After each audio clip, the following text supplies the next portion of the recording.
حضرت عمر بن خطاب رضی اللہ عنہ بیان کرتے ہیں، رسول اللہ صلی اللہ علیہ وآلہ وسلم نے فرمایا، تمام اعمال کا دار و مدار نیتوں پر ہے۔ ہر شخص کو وہی کچھ ملے گا جو اس نے نیت کی، بس جس شخص کی ہجرت اللہ اور اس کے رسول کی خاطر ہوئی تو اس کی ہجرت اللہ اور اس کے رسول صلی اللہ علیہ وآلہ وسلم کی خاطر، اور جس کی ہجرت حصول دنیا یا کسی عورت سے شادی کرنے کی خاطر ہوئی تو اس کی ہجرت اس کی خاطر ہے جس کی خاطر اس نے ہجرت کی۔ مشکات المصابیح حدیث نمبر 1۔ حضرت عمر بن خطاب رضی اللہ عنہ بیان کرتے ہیں، ہم ایک روز رسول اللہ صلی اللہ علیہ وآلہ وسلم کی خدمت میں حاضر تھے کہ اس اثنا میں ایک آدمی ہمارے پاس آیا جس کے کپڑے بہت ہی سفید اور بال انتہائی سیاہ تھے۔ اس پر سفر کے آثار نظر آتے تھے، نہ ہم میں سے کوئی اسے جانتا تھا، حتیٰ کہ وہ دو زانو ہو کر نبی صلی اللہ علیہ وآلہ وسلم کے ساتھ بیٹھ گیا اور اس نے اپنے دونوں ہاتھ اپنی رانوں پر رکھ لیے اور کہا، محمد صلی اللہ علیہ وآلہ وسلم اسلام کے متعلق مجھے بتائیں۔ آپ صلی اللہ علیہ وآلہ وسلم نے فرمایا، اسلام یہ ہے کہ تم گواہی دو کہ اللہ کے سوا کوئی معبود برحق نہیں اور یہ کہ محمد اللہ کے رسول ہیں، نماز قائم کرو، زکوٰۃ ادا کرو، رمضان کے روزے رکھو، اور اگر استطاعت ہو تو بیت اللہ کا حج کرو۔ اس نے کہا، آپ نے سچ فرمایا۔ ہمیں اس سے تعجب ہوا کہ وہ آپ سے پوچھتا ہے اور آپ کی تصدیق بھی کرتا ہے۔ اس نے کہا، ایمان کے بارے میں مجھے بتائیں۔ آپ صلی اللہ علیہ وآلہ وسلم نے فرمایا، یہ کہ تم اللہ پر، اس کے فرشتوں، اس کی کتابوں، اس کے رسولوں اور یوم آخرت پر ایمان لاؤ، اور تم تقدیر کے اچھا اور برا ہونے پر ایمان لاؤ۔ اس نے کہا، آپ نے سچ فرمایا۔ پھر اس نے کہا، احسان کے بارے میں مجھے بتائیں۔ آپ صلی اللہ علیہ وآلہ وسلم نے فرمایا، یہ کہ تم اللہ کی عبادت اس طرح کرو گویا تم اسے دیکھ رہے ہو، اور اگر تم اسے نہیں دیکھ سکے تو وہ یقیناً تمہیں دیکھ رہا ہے۔ اس نے کہا، قیامت کے بارے میں مجھے بتائیں۔ آپ صلی اللہ علیہ وآلہ وسلم نے فرمایا، مسئول اس کے متعلق سائل سے زیادہ نہیں جانتا۔ اس نے کہا، اس کی نشانیوں کے بارے میں مجھے بتا دیں۔ آپ صلی اللہ علیہ وآلہ وسلم نے فرمایا، یہ کہ لونڈی اپنی مالکہ کو جنم دے گی، اور یہ کہ تم ننگے پاؤں ننگے بدن تنگ دست بکریوں کے چرواہوں کو بلند و بالا عمارتوں کی تعمیر اور ان پر فخر کرتے ہوئے دیکھو گے۔ عمر رضی اللہ عنہ نے فرمایا، پھر وہ شخص چلا گیا۔ میں کچھ دیر ٹھہرا، پھر آپ صلی اللہ علیہ وآلہ وسلم نے مجھ سے پوچھا، عمر کیا تم جانتے ہو سائل کون تھا؟ میں نے عرض کیا، اللہ اور اس کے رسول بہتر جانتے ہیں۔ آپ صلی اللہ علیہ وآلہ وسلم نے فرمایا، وہ جبریل علیہ السلام تھے، وہ تمہیں تمہارا دین سکھانے کے لیے تمہارے پاس تشریف لائے تھے۔ مشکات المصابیح حدیث نمبر 2۔ حضرت ابو ہریرہ رضی اللہ عنہ نے اس حدیث کو کچھ الفاظ کے اختلاف کے ساتھ روایت کیا ہے۔ اس حدیث میں ہے، جب تم ننگے پاؤں ننگے بدن بہرے گونگے لوگوں کو ملک کے بادشاہ دیکھو گے، اور یہ وقوع قیامت 5 چیزوں میں سے ہے جنہیں صرف اللہ ہی جانتا ہے۔ پھر آپ صلی اللہ علیہ وآلہ وسلم نے یہ آیت تلاوت فرمائی، بے شک قیامت کا علم اللہ ہی کے پاس ہے اور وہی بارش نازل کرتا ہے۔ مشکات المصابیح حدیث نمبر 3۔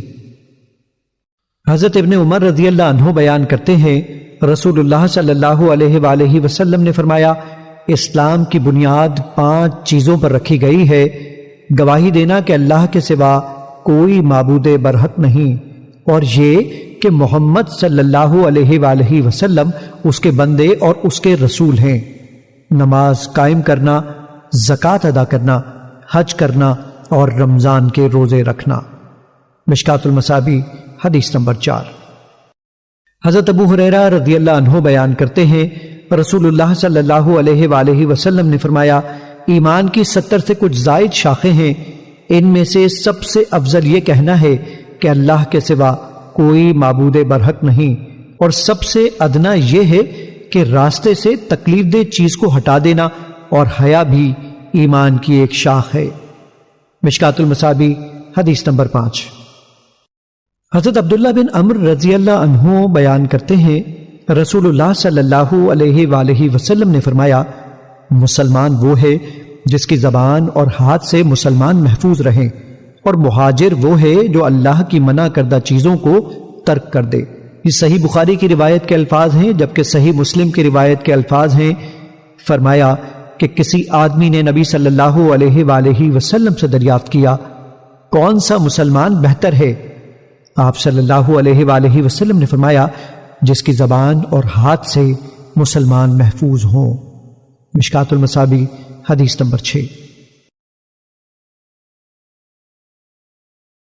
حضرت انس رضی اللہ عنہ بیان کرتے ہیں، رسول اللہ صلی اللہ علیہ وآلہ وسلم نے فرمایا، تم میں سے کوئی مومن نہیں ہو سکتا حتیٰ کہ میں اسے، اس کے والد، اس کی اولاد اور تمام لوگوں سے زیادہ محبوب نہ ہو جاؤں۔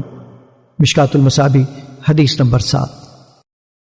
حضرت انس رضی اللہ عنہ بیان کرتے ہیں، رسول اللہ صلی اللہ علیہ وآلہ وسلم نے فرمایا، جس شخص میں 3 خصلتیں ہوں اس نے ان کے ذریعے ایمان کی لذت و حلاوت کو پا لیا، جس کو اللہ اور اس کے رسول سب سے زیادہ محبوب ہوں، جو شخص کسی سے محض اللہ کی رضا کی خاطر محبت کرتا ہو، اور جو شخص دوبارہ کافر بننا اس کے بعد کہ اللہ نے اسے مجھ سے بچا لیا ایسے ناپسند کرتا ہو جیسے وہ آگ میں ڈالا جانا ناپسند کرتا ہے۔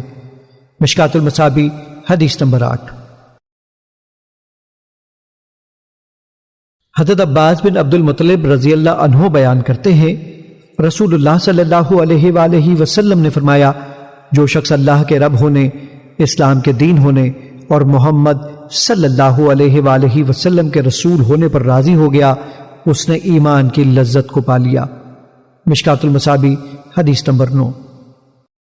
حضرت ابو ہریرہ رضی اللہ عنہ بیان کرتے ہیں، رسول اللہ صلی اللہ علیہ وآلہ وسلم نے فرمایا، اس ذات کی قسم جس کے ہاتھ میں محمد صلی اللہ علیہ وآلہ وسلم کی جان ہے، اس امت کے جس یہودی اور عیسائی نے میرے متعلق سن لیا اور پھر وہ مجھ پر اتارے گئے دین و شریعت پر ایمان لائے بغیر فوت ہو جائے تو وہ جہنمی ہے۔ مشکات المصابیح حدیث نمبر 10۔ حضرت ابو موسیٰ اشعری رضی اللہ عنہ بیان کرتے ہیں، رسول اللہ صلی اللہ علیہ وآلہ وسلم نے فرمایا، 3 قسم کے لوگوں کے لیے 2 اجر ہیں۔ اہل کتاب میں سے وہ شخص جو اپنے نبی پر ایمان لایا اور پھر محمد صلی اللہ علیہ وآلہ وسلم پر ایمان لایا۔ مملوک غلام جب وہ اللہ کا حق ادا کرے اور اپنے مالکوں کا بھی حق ادا کرے، اور ایک وہ شخص جس کے پاس کوئی لونڈی ہو، وہ اس سے ہم بستری کرتا ہو، پس وہ اسے آداب سکھائے اور اچھی طرح سے مؤدب بنائے، اس کو بہترین زیور تعلیم سے آراستہ کرے، پھر اس کو آزاد کر دے اور اس کے بعد اس سے شادی کر لے، تو اس کے لیے 2 اجر ہیں۔ مشکات المصابیح حدیث نمبر 11۔ حضرت ابن عمر رضی اللہ عنہ بیان کرتے ہیں، رسول اللہ صلی اللہ علیہ وآلہ وسلم نے فرمایا، مجھے لوگوں سے قتال کرنے کا حکم دیا گیا ہے حتیٰ کہ وہ گواہی دیں کہ اللہ کے سوا کوئی معبود برحق نہیں، اور یہ کہ محمد صلی اللہ علیہ وآلہ وسلم اللہ کے رسول ہیں، اور وہ نماز قائم کریں اور زکوٰۃ دیں۔ جب ان کا یہ طرز عمل ہوگا تو انہوں نے حدود اسلام کے علاوہ اپنی جانوں اور اپنے مالوں کو مجھ سے بچا لیا، اور ان کا حساب اللہ کے ذمے ہے۔ مشکات المصابیح حدیث نمبر 12۔ حضرت انس رضی اللہ عنہ سے روایت ہے، انہوں نے کہا، رسول اللہ صلی اللہ علیہ وآلہ وسلم نے فرمایا، جو شخص ہماری نماز کی طرح نماز پڑھے، ہمارے قبلے کی طرف رخ کرے اور ہمارا ذبیحہ کھائے تو وہ ایسا مسلمان ہے جسے اللہ اور اس کے رسول کی امان حاصل ہو، سو تم اللہ کی امان اور ذمے کو نہ توڑو۔ مشکات المصابیح حدیث نمبر 13۔ حضرت ابو ہریرہ رضی اللہ عنہ بیان کرتے ہیں، ایک دیہاتی نبی صلی اللہ علیہ وآلہ وسلم کی خدمت میں حاضر ہوا تو اس نے عرض کیا، مجھے کوئی ایسا عمل بتائیں جس کے کرنے سے میں جنت میں داخل ہو جاؤں۔ آپ صلی اللہ علیہ وآلہ وسلم نے فرمایا، تم اللہ کی عبادت کرو اور اس کے ساتھ کسی قسم کا شرک نہ کرو، فرض نماز قائم کرو، فرض زکوٰۃ ادا کرو اور رمضان کے روزے رکھو۔ اس نے کہا، اس ذات کی قسم جس کے ہاتھ میں میری جان ہے، میں اس میں کوئی کمی بیشی نہیں کروں گا۔ جب وہ چلا گیا تو نبی صلی اللہ علیہ وآلہ وسلم نے فرمایا، جس شخص کو پسند ہو کہ وہ جنتی شخص کو دیکھے تو وہ اسے دیکھ لے۔ مشکات المصابیح حدیث نمبر 14۔ حضرت سفیان رضی اللہ عنہ بیان کرتے ہیں، میں نے عرض کیا، اے اللہ کے رسول صلی اللہ علیہ وآلہ وسلم، مجھے اسلام کے متعلق کوئی ایسی بات بتائیں کہ میں اس کے متعلق آپ کے بعد کسی سے نہ پوچھوں، اور ایک روایت میں ہے آپ کے سوا کسی سے نہ پوچھوں۔ آپ صلی اللہ علیہ وآلہ وسلم نے فرمایا، کہو میں اللہ پر ایمان لایا، پھر ثابت قدم ہو جاؤ۔ مشکات المصابیح حدیث نمبر 15۔ حضرت طلحہ بن عبید اللہ رضی اللہ عنہ بیان کرتے ہیں، اہل نجد سے پریشان حال بکھرے بالوں والا ایک شخص رسول اللہ صلی اللہ علیہ وآلہ وسلم کی خدمت میں حاضر ہوا۔ ہم اس کی آواز کی گنگناہٹ سن رہے تھے، لیکن ہم اس کی بات نہیں سمجھ رہے تھے، حتیٰ کہ وہ رسول اللہ صلی اللہ علیہ وآلہ وسلم کے قریب ہوا اور وہ اسلام کے متعلق پوچھنے لگا، تو رسول اللہ صلی اللہ علیہ وآلہ وسلم نے فرمایا، دن اور رات میں 5 نمازیں۔ اس نے عرض کیا، کیا ان کے علاوہ بھی کوئی چیز مجھ پر فرض ہے؟ آپ صلی اللہ علیہ وآلہ وسلم نے فرمایا، نہیں، مگر یہ کہ تم نفل پڑھو۔ رسول اللہ صلی اللہ علیہ وآلہ وسلم نے فرمایا، اور ماہ رمضان کے روزے۔ اس نے پوچھا، کیا اس کے علاوہ بھی مجھ پر کوئی چیز لازم ہے؟ آپ صلی اللہ علیہ وآلہ وسلم نے فرمایا، نہیں، الا یہ کہ تم نفلی روزے رکھو۔ راوی بیان کرتے ہیں، رسول اللہ صلی اللہ علیہ وآلہ وسلم نے اسے زکوٰۃ کے متعلق بتایا تو اس نے کہا، کیا اس کے علاوہ مجھ پر کوئی چیز فرض ہے؟ تو آپ صلی اللہ علیہ وآلہ وسلم نے فرمایا، نہیں، الا یہ کہ تم نفلی صدقہ کرو۔ راوی بیان کرتے ہیں، وہ آدمی یہ کہتے ہوئے واپس چلا گیا، اللہ کی قسم میں اس میں کسی قسم کی کمی بیشی نہیں کروں گا۔ تو رسول اللہ صلی اللہ علیہ وآلہ وسلم نے فرمایا، اگر اس نے سچ کہا ہے تو وہ کامیاب ہو گیا۔ مشکات المصابیح حدیث نمبر 16۔ حضرت ابن عباس رضی اللہ عنہ بیان کرتے ہیں کہ جب عبد القیس کا وفد نبی صلی اللہ علیہ وآلہ وسلم کی خدمت میں حاضر ہوا تو رسول اللہ نے فرمایا، یہ کون لوگ ہیں یا کون سا وفد ہے؟ انہوں نے عرض کیا، ہم ربیہ قبیلے کے لوگ ہیں۔ آپ صلی اللہ علیہ وآلہ وسلم نے فرمایا، قوم یا وفد، خوش آمدید، تم کشادہ جگہ آئے اور تم رسوا ہوئے نہ نادم۔ انہوں نے عرض کیا، اے اللہ کے رسول، ہم صرف حرمت والے مہینوں میں آپ کی خدمت میں حاضر ہو سکتے ہیں۔ ہمارے اور آپ کے مابین مضر کے کفار کا یہ قبیلہ آباد ہے۔ آپ کسی فیصلہ کن امر کے متعلق حکم فرما دیں تاکہ ہم اپنے پچھلے ساتھیوں کو اس کے متعلق بتائیں اور ہم سب اس کی وجہ سے جنت میں داخل ہو جائیں۔ اور انہوں نے آپ سے مشروبات کے متعلق دریافت کیا تو آپ نے 4 چیزوں کے متعلق انہیں حکم فرمایا اور 4 چیزوں سے انہیں منع فرمایا۔ آپ نے ایک اللہ پر ایمان لانے کے متعلق انہیں حکم دیا، فرمایا، کیا تم جانتے ہو کہ ایک اللہ پر ایمان لانے سے کیا مراد ہے؟ انہوں نے عرض کیا، اللہ اور اس کا رسول بہتر جانتے ہیں۔ آپ صلی اللہ علیہ وآلہ وسلم نے فرمایا، اس بات کی گواہی دینا کہ اللہ کے سوا کوئی معبود نہیں، اور یہ کہ محمد صلی اللہ علیہ وآلہ وسلم اللہ کے رسول ہیں، نماز قائم کرنا، زکوٰۃ ادا کرنا اور رمضان کے روزے رکھنا، اور یہ کہ تم مال غنیمت میں سے 5واں حصہ ادا کرو۔ اور آپ نے انہیں 4 چیزوں سے منع فرمایا۔ آپ نے بڑے مٹکوں، کدو سے بنے ہوئے پیالوں، لکڑی سے تراشے ہوئے لگن اور تار کول سے رنگے ہوئے روغنی برتنوں سے منع فرمایا، اور فرمایا، انہیں یاد رکھو اور اپنے پچھلے ساتھیوں کو ان کے متعلق بتا دو۔ مشکات المصابیح حدیث نمبر 17۔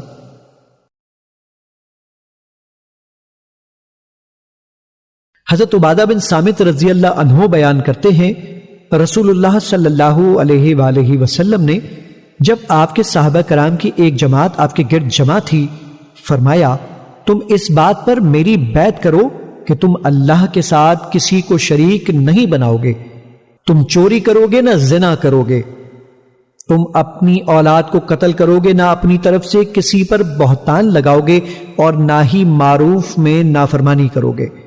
پس تم میں سے جو شخص یہ عہد وفا کرے گا تو اس کا اجر اللہ کے ذمہ ہے، اور جس نے ان میں سے کسی چیز کا ارتکاب کیا اور اسے دنیا میں اس کی سزا مل گئی تو اس کے لیے کفارہ ہے، اور جس نے ان میں سے کسی چیز کا ارتکاب کیا پھر اللہ نے اس کی پردہ پوشی فرمائی تو اس کا معاملہ اللہ کے سپرد ہے، اگر وہ چاہے تو اسے درگزر فرمائے اور اگر چاہے تو اسے سزا دے۔ پس ہم نے اس بات پر آپ کی بیعت کر لی۔ مشکات المصابیح حدیث نمبر 18۔